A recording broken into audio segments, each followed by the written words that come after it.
Welcome, everyone. My name is Souza, IFAD Seed Health Manager, and I'm here to introduce you to our keynote speaker for the session. She is a senior counselor at the World Trade Organization, Agriculture and Commodities Division. She was raised in 12 different countries and speaks Arabic, English, French, Italian, and Spanish fluently. She is an agriculture, environment, and climate expert with over 20 years of national and international experience. Her career started at the Egyptian Environmental Affairs Agency, where she was responsible for working with experts from across different fields and national institutions to coordinate Egypt's new environmental sector strategies. And here, in the ICF Virtual World Seed Congress, she is here to discuss how trade is an essential contribution to food systems. It is my absolute pleasure and privilege to welcome Mrs. Doaa Abdel-Motaal. Doaa, the floor is all yours. Thank you very much, Rose, for that lovely introduction. I didn't expect it. Good morning, good afternoon, and good evening, everyone, depending on where in the world you might be watching this virtual congress from. I'm based in Geneva, Switzerland, as you can see from the virtual background that I put up to brighten everybody's day. It's an honor, an absolute honor and privilege for me to be here and to be giving this keynote address at this hugely important event. Now, the event takes place against the background of a global conversation on the future of food systems. This is the United Nations Food Systems Summit year, and the summit is right around the corner. It will take place this September. Now, both you and I know that there can be no food systems without seeds. But not only, there can be no food system transformation without improved seeds. The seed industry is one of the most research and development intensive industries, an industry that is heavily anchored in science and whose constant evolution will help determine the future of food systems. I'm aware of the many demands that are being made of the seed industry today. World population is rising, and as world population grows, so does demand for food, feed, and biofuels. And the seed industry is being asked to look at every single seed and to ask, how can I extract the maximum out of that seed? How can I boost yields? But not only that, our climate is changing and we are facing multiple environmental challenges. And the seed industry is being called upon to produce drought-resistant seeds, pest-resistant seeds, and much more. The food systems of the future will need to use less land, less water, less energy, and less natural resources as a whole. They will also need to drastically reduce their carbon emissions. Agriculture needs to reduce its carbon emissions by 2/3 relative to levels of 2010. The food systems of the future will also need to produce more nutritious food, and the seed industry is being asked to make a contribution on the nutrition front as well. I'm here today to tell you that the WTO, the World Trade Organization, is your ally as you go forward and as you pursue all of the demands that are now being placed on your industry. If there's one thing that the COVID-19 crisis has demonstrated and has taught us all is just how interconnected our world is. Ladies and gentlemen, there can be no global food security without international trade in food, feed, and trade in seeds. There can be no global food security without international trade in all of the things that make food production possible. And that includes the tractors, the plows, the farm machinery, but also all the services that are now essential to agriculture, from the research and development services to the information services, to the weather services, to marketing, sales, storage, distribution, and everything else. In fact, each year, the international trading system moves enough wheat, maize, rice, and soybean to feed approximately 3 billion people around the globe. There are about 30 countries in the world today that would face complete starvation were international trade in food to cease. International trade in food is not a luxury. It is a must. It is an ethical obligation. In fact, the value of international trade in agriculture and food has tripled over the past 25 years. The international trading system also moves around seeds. The WTO rulebook is designed to ensure that international trade in food is orderly, transparent, and predictable. For the seed industry, it is leveling the playing field in agricultural trade by removing the many trade restrictions and distortions that have historically impeded trade in food.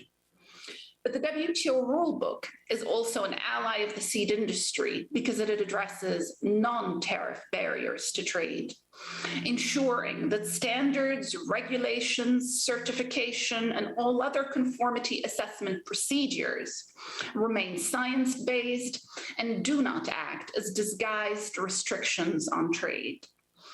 The rulebook is also the ally of the seed industry because it contains the agreement on intellectual property rights, protecting the ideas that travel along with internationally traded products, including seeds. It allows inventors to reap the benefits of their R&D investments and society at large to reap the benefit from the eventual placement of all innovation into the public domain. But the international trading system, which is so vital to your industry, also needs your support. It is faced with a changing world order, new global rivalries. It is faced with people who are doubting the value of multilateralism. We are seeing regionalism and fragmentation in international trade relations. And it has now lost its crown jewel. About 50%, let's say, of its dispute settlement mechanism has come to a halt due to differences in positions between WTO members. And I'm speaking here of the WTO's appellate body. The dispute settlement mechanism of the WTO is hugely important to your industry. We have resolved countless disputes on regulations aimed at pests and diseases, on new technologies such as GMOs, on agricultural policy, various aspects of agricultural policy such as subsidies, tariffs, tariff rate quotas, and more.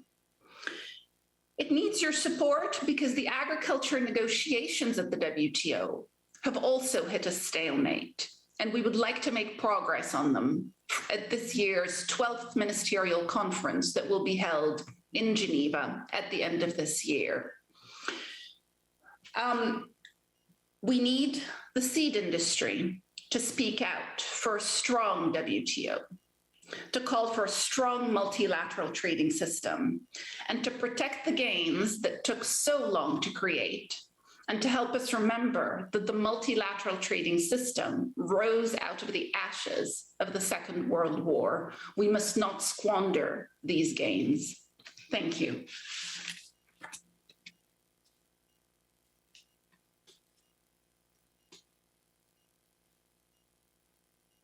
About the seed industry is anchored in science. You talked about the challenges of the climate change, and the support from the seed sector through the WTO. So I think that we have a lot to discuss. I just would like to say that the questions now are open. Everybody from the audience, please, if you wanted to ask any question to Doaa, please send it now to the live chat and I'll be able to pick it up here.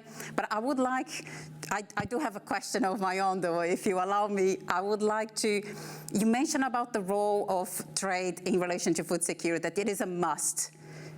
May I just ask you a little bit more? Can you tell us a little bit more, why do you believe that international trade that is a must for food security? International trade is a must for food security for a very simple reason.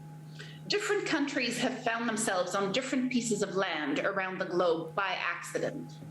Indians have found themselves in India, Egyptians have found themselves in Egypt, Americans have found themselves in another continent altogether. And these continents have different geographies, have a different climate, have different resources.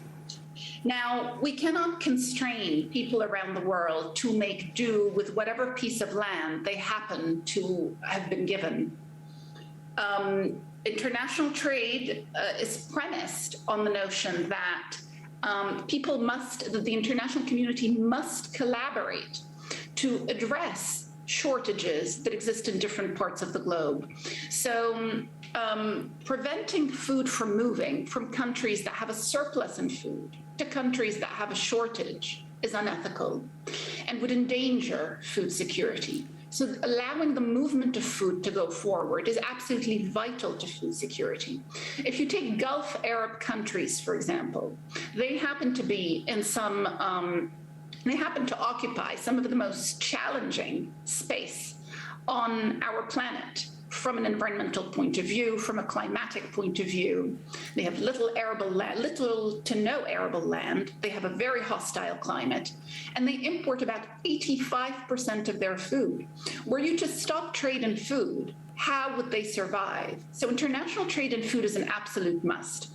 But there's something else, Rose, that I want to say here. International trade in food is trade in natural resources. It's trade in land, water, energy.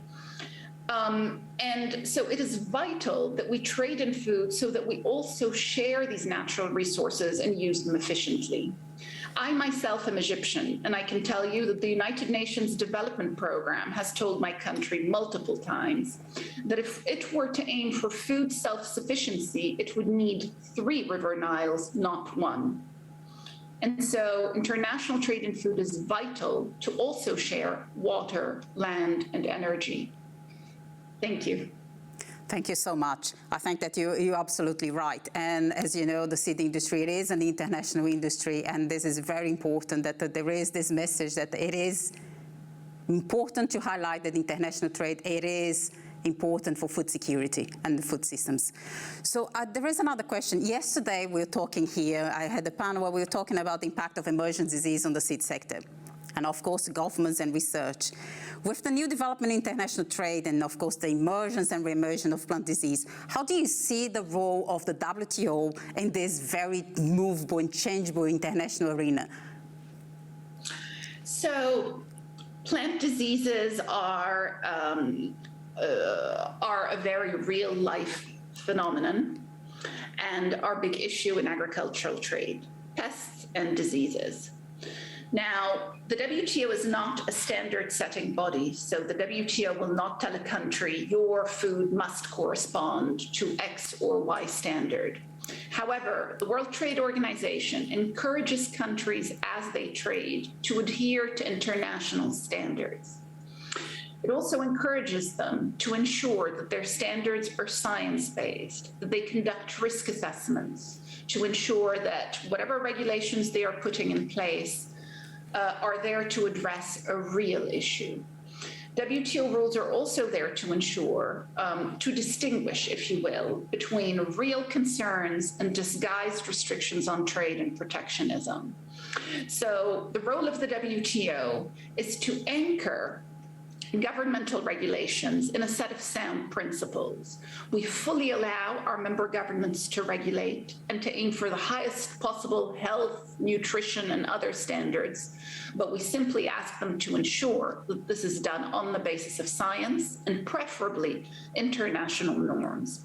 And the reason we press for international norms and adherence to international norms is so as to prevent the multiplication of national and regional standards, which make the lives of traders impossible, reduce predictability, reduce transparency, and raise the administrative cost of trade. Oh, that's excellent. And it is important that what you said and is highlighted here, because we know, based on the information that we collect, we have a regulated pest list with only 5 to 7% regulated pests around the world actually see it as a pathway. The other ones, the over 80, 90%, see there's no pathway, but nonetheless, some governments are still regulating. So there is a really huge issue for us. And when we say that regulation should be science-based, we completely support you on that.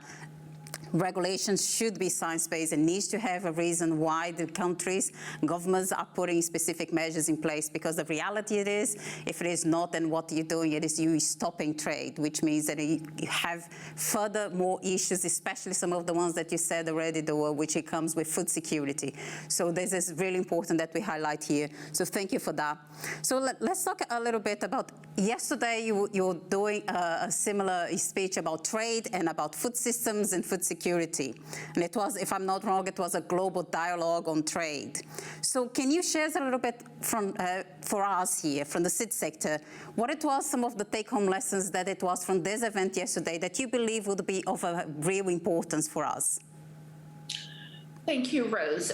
Just to comment on the previous question, to say one more thing, which your reaction made me think of. The importance of basing regulations in science is also essential for consumers, so that we do not mislead consumers. So the WTO, in insisting on science, is also the ally of the consumer, ensuring that the consumer is not misled into believing that regulation that is portrayed as being in the interest of X, Y, or Z is actually not in that interest. So science is absolutely crucial. Coming to the Global Dialogue on Trade yesterday, this was an enormous event organized at the WTO, virtual event, organized within the context of the United Nations Food Systems Summit. The summit has been encouraging international organizations to collaborate with the summit on different aspects of food systems. So we organized a global dialogue on trade in food. It was an event to which 130 participants were invited, the heads of all farmers' unions, the heads of all farmers' associations, grain trading associations, agribusiness from across the globe, civil society, think tanks, governments. It was a huge event. And participants were broken into 10 rooms in which they were asked to brainstorm on various aspects and various linkages between international trade and food, such as trade in nutrition, trade in food safety, trade facilitation for perishable foods, and so on. And really, our goal in organizing this event was to send a message to the United Nations Food Systems Summit that trade is complex. There are no simple solutions. We have noticed that there is a message coming out of the summit, various dialogues in the summit, that seem to suggest that people should buy local, that the answer to the food system challenges is to cut off the global portion of food trade. We wanted to demonstrate that that cannot be the way forward. Food security, global food security, has to reflect our interdependence. We must share our food. We can't hoard our food. That doesn't mean that the WTO doesn't need reform, that the trading system can't improve. But what we absolutely cannot do is to think local and stop trading in food. No, this is excellent. Well said, Doaa. So we do have some questions here from the live chat, and I would like to bring one of the questions. This is from Rick Turner. He mentions that regulation in regards to seed technologies seem to develop at different paces by country or regulatory jurisdiction. What can be done to standardize and speed up these processes, Doaa, do you think? So, of course, the standardization process is a very slow process. And, the previous speaker in the previous session mentioned that one of the biggest challenges is that regulation moves slowly, whereas innovation moves fast. So that also gets reflected in standardization. Standardization is a very slow process. It starts at a regional level, it moves to the global level. It takes a long time to get consensus on an international standard, which can take 10 to 20 years to develop. So clearly, international standardizing bodies need to start approaching standardization in a different way. There needs to be a faster standardization process, faster agreements struck to keep pace with the pace of technological innovation. There's no doubt that we need to do more of that, but all of that is about greater collaboration, more multilateralism, and greater international collaboration. So we really have to promote that, but instead what we're seeing is more regionalization and more fragmentation, which would be dangerous not just to the seed industry, but to world trade at large. No, that's absolutely. And with the situation that we have with the COVID, do you believe that there is an appetite for some countries to go for regionalism instead of multilateral? Because you mentioned already the word multilateralism quite a few times, and we do believe that there should be multilateralism. But do you think that the issues, the one that we just experienced now with the pandemic, this is why some countries are thinking on this? I think what's interesting is that people discover the value of international trade every time there's a global crisis. So in 2008, with the food price crisis, people discovered the value of international trade. With the COVID-19 pandemic, people are rediscovering the value of international trade. What happens whenever there's a global crisis, the first gut reaction of governments seems to be to hoard their food, imposing export restrictions on food so that whatever supply they have is kept for themselves. And in fact, it's the opposite reaction that is needed in crises rather than the hoarding of food, because the more you hoard food, the more the price of food globally rises, and the more you create an artificial shortage in addition to whatever other problem triggered the crisis to begin with.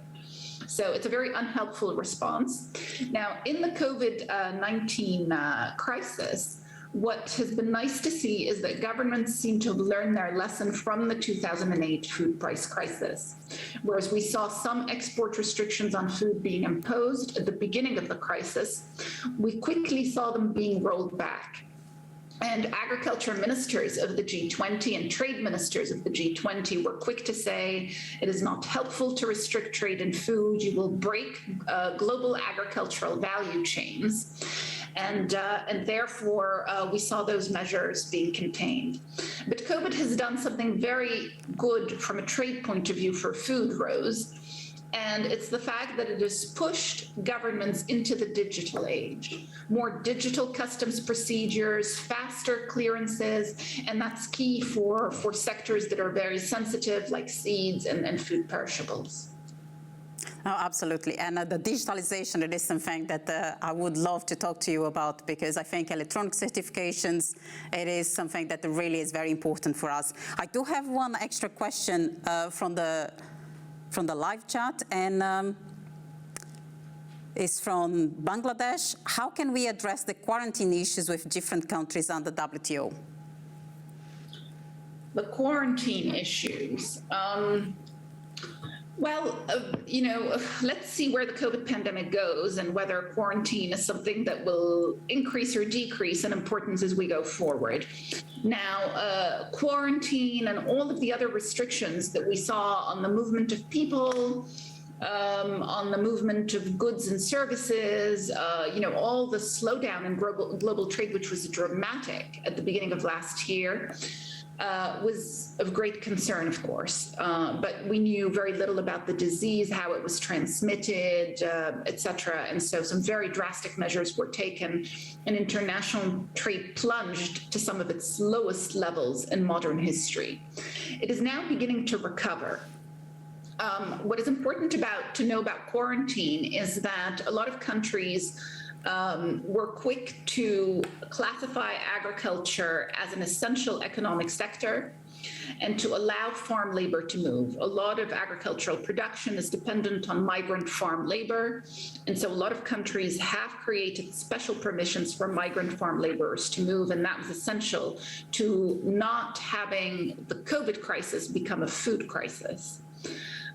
So, I think we will have to see as we go how we continue to deal with COVID restrictions and their impact on trade, but we're already in a much better place relative to last year. Yeah, no, absolutely. And let's hope that we carry on that side and that we will forget, or at least put it behind, all of this pandemic that we are still lingering around with all the different variants. I would like to touch, I know that we're getting close to our time, though, but I couldn't finish without asking you about a little bit about the Food Systems Summit. And I do know that this initiative is about systems transformation. What does this mean, in your opinion, to current international policies, including agriculture policies? Now, as you know, there's no agreed definition of food system transformation. And the reason there's no agreed definition is because countries have different goals. It's a negotiation. We have to be clear about what the UN Food Systems Summit is. It's about achieving a balanced set of outcomes that are reasonable to all member governments of the United Nations and that are acceptable to them. So it is a negotiation. Clearly, we know that the general direction needs to be one of greater sustainability, environmental sustainability, but also social sustainability. So it's going to have to be a combination of different things, environmental goals, but also goals to do with allowing smallholder farmers to trade, a more level playing field in international trade policies. So reducing trade distorting agricultural subsidies that allow rich countries to subsidize agriculture, but crowd out poorer countries and the smallest farmers. So it's going to have to be a combination of policies, Rose. But I think those are sort of the main aspects, I would say, of the transformation that's required. No, that is absolutely spot on. There is one small question here that I don't know if you would like to answer, but it's from the audience. Is there any estimation of food trade loss due to the COVID pandemic? Do you have any information on that? Yes, so it is very interesting because whereas international trade plunged to some of its lowest levels at the end of last year, agricultural trade proved to be much more resilient than the rest of international trade. And the reason it proved to be more resilient is because demand for food is inelastic. People need food to survive, and it was not a kind of trade that governments were willing to stop or to see impacted by COVID. So international trade in agriculture remained resilient. It dipped a little last year, but only very little, and quickly recovered. So that was wonderful news. But we have to remember something very important, which is that to produce our food, we need international trade in more than just food. We need international trade in everything that makes food production possible. And this is why in my speech, I mentioned the tractors, the plows, the equipment, the fertilizers, et cetera. And all of that, unfortunately, was negatively impacted by COVID and therefore had an impact on food production.